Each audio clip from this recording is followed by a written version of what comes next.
안녕하세요. SPI 고병기 편집장입니다. 위클리 글로벌 마켓 업데이트 소식 전해드리도록 하겠습니다. 지난주 같은 경우에는 글로벌 상장 리츠 시장 이벤트가 상당히 많았습니다. 그래서 이번 시간에는 글로벌 상장 리츠 시장 이벤트들을 좀 이렇게 종합해서 정리해서 전해드리도록 하겠습니다.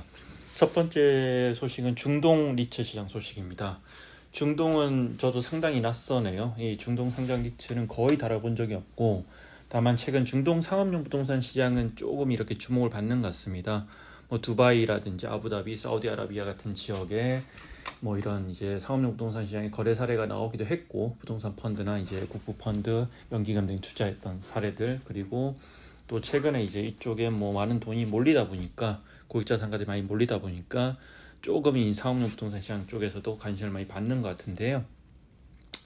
일단 지금 이제 중동 최대 규모의 리츠 상장이 추진되고 있습니다. 블룸버그에서 최근 보도를 했는데, 두바이 정부 소유의 지주회사인 두바이 홀딩이 이제 상장한 리츠고요. 주거 리츠인 두바이 레지던스 리츠입니다. 이번에 IPO를 추진하면서 최대 5억 8,400만 달러 규모의 자금을 모집할 예정인데요. 애초에는 4억 8,700만 달러를 조달할 계획이었는데, 최근 이제 두바이 부동산 시장이 호황이고 투자자의 수요가 워낙 풍부하다 보니까 공모 규모를 상당히 늘렸다고 하고요. 상장하게 되면 시가총액이 약 39억 달러에 이를 것으로 예상이 됩니다. 우리나라 시총 1위가 지금 1조를 조금 넘는 수준인데 훨씬 더 큰, 3, 4배 정도는 큰 규모의 리츠가 될 것 같고요. 이 리츠 같은 경우에는 두바이 전역에 걸쳐서 35,700채의 주택을 관리하고 있고, 총 자산 가치가 58억 8천만 달러에 달한다고 합니다. 향후 중동 지역 최대 규모의 상장 리츠가 될 것으로 예상이 되고요.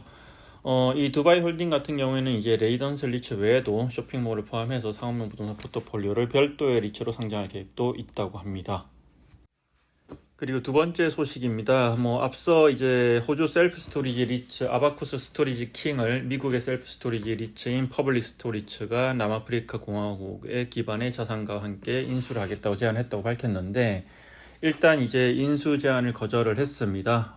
이 퍼블릭과 이제 그 공동 투자자가 제안한 인수 가격이 너무 낮다, 마음에 안 든다, 이런 이제 평가를 내린 것 같고요. 일단 인수 제안을 거절했기 때문에 향후에 추가로 또 이렇게 인수 제안을 할지는 좀 지켜봐야 될 것 같습니다.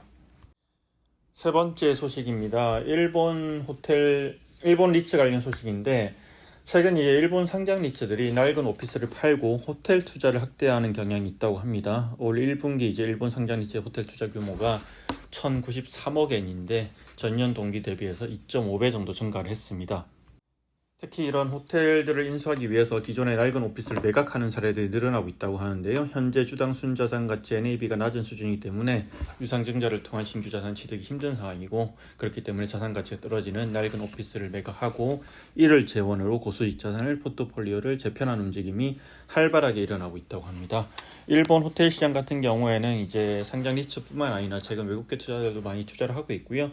그렇게 투자가 늘어나면서 작년 호텔 투자 거래 규모가, 일본 거래 규모가 사상 처음으로 1조 엔을 넘기도 했습니다. 네, 다음은 영국 상장 리츠 소식입니다. 네, 이번에는 상당히 글로벌 리츠 시장 전반을 훑게 되는 것 같은데요. 일단 영국 상장 리츠 시장 같은 경우에 최근 M&A가 상당히 활발한데, 리츠들이 이제 인수 합병을 통해서 규모를 키우는 사례 상당히 많이 늘어나고 있고, 런던 매트리 프로퍼티라는 리츠가 최근에 이제 어반 로지스틱스 리츠를 이제 7억 파운드 인수를 하는데, 이 리츠 같은 경우에는 작년에도 다른 상장 리츠를 인수한 바가 있습니다.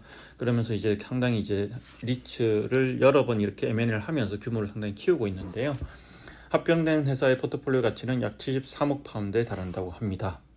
그리고 영국 리츠 시장 소식 하나 더 있는데요. 일단 이번에도 M&A 소식인데, 이번에는 근데 M&A 하는 회사가 미국의 시니어 하우징 리츠입니다.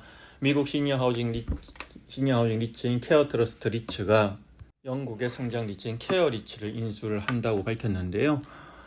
이를 통해서 이제 케어 트러스트 리츠는 이제 영국 시니어 관련 이제 헬스케어 관련 시장에 진출하는 그런 이제 기회가 됐고요.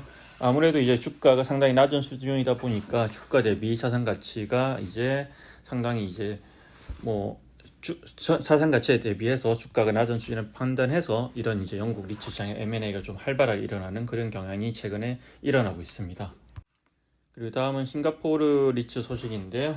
싱가포르를 대표하는 산업용 리츠죠. 메이플트리 인더스트리얼 트러스트, 아직 한국에는 투자 사례가 없는데, 이 MIT 같은 경우에는 북미와 싱가포르, 일본 중심의 포트폴리오 구축하고 있는데, 최근에 이제 싱가포르에 위치한 세계 자산을 매각을 한다고 하고요. 매각을 하는 이유는 이제 부채 감축을 위한 겁니다. 이제 브룩필드의 세계 자산을 매각을 하고, 이 싱가포르 리츠 같은 경우에는 이제 레버리지 비율이, 부채 비율이 올라가게 되면 어쨌든 이걸 계속 낮추려고 하기 때문에 그런 과정에서 이렇게 기존 자산을 매각하는 사례들이 많이 보이고 있습니다. 특히 최근같이 이렇게 금리가 상승하고 자산 가치가 하락한 상황에서는 이런 형태의 자산 매각이 상당히 많이 늘어났죠. 그리고 또 싱가포르 리츠 소식인데요. 이 프레이저스 하스피탈리티 트러스트라고 있는데 이 리츠도 상장 폐지를 추진합니다. 최근에 이제 파라군 리츠가 상장 폐지를 이제 결정한 그런 사례도 있었는데 이 프레이저스 하스피탈리티 트러스트 같은 경우에는 주요 주주인 프레이저스 프로퍼티가 상장 폐지를 주도하고 있고요. 이 리츠 같은 경우 2022년도에도 FIT 이제 프레이저스 프로퍼티 주도로 상장 폐지를 추진했었는데 당시에는 주주들의 지지를 받지 못해서 철회를 한 바 있습니다. 이번에는 또 어떤 결과가 나올지 지켜볼 필요가 있어 보입니다. 마지막으로 이제 미국 리츠 소식인데요. 최근 이제 미국 상장 리츠 중에서 하나가 이제 오피스 리츠가 상당히 이제 오피스 시장이 안 좋다 보니까 당분간 배당금 지급을 중단한다 이런 이제 중단하는 사례가 있다고 소개를 해드렸는데요. 이번엔 아예 이제 오피스 리츠 중에서 매각을 검토하는 그런 사례가 있습니다. 미국 매사추세츠 기반의 이제 상장 리츠인 프랭클린 스트리트 프로퍼티스고요. 오피스 리츠고 텍사스주 휴스턴이라는 댈라스 그리고 미네폴리스, 덴버 이런 지역에 이제 자산을 보유하고 있는데 최근 이제 공실률이 높고 워낙 실적이 안 좋다 보니까 그간 이제 많은 자산을 매각하고 또 부채를 갚았는데 또 이런 정도의 조치로도 충분하지 않다고 보고 기존에 있는 자산을 더 매각을 하거나 아니면 아예 회사를 매각하는 방안까지 좀 고민하고 있다. 이렇게 얘기를 하고 있네요. 사실 미국 최근 이제 보면 대형 오피스 리츠, SL 그린이나 보네이도 이제 보스턴 프로퍼티 같은 경우에는 주가가 좀 회복세를 보이긴 했는데 이런 소규모 중소형 오피스 리츠들은 여전히 어려움을 겪고 있다. 이런 것을 보여주는 사례인 것 같습니다. 이상으로 위클리 글로벌 마켓 업데이트 소식 전해드렸습니다. 고맙습니다.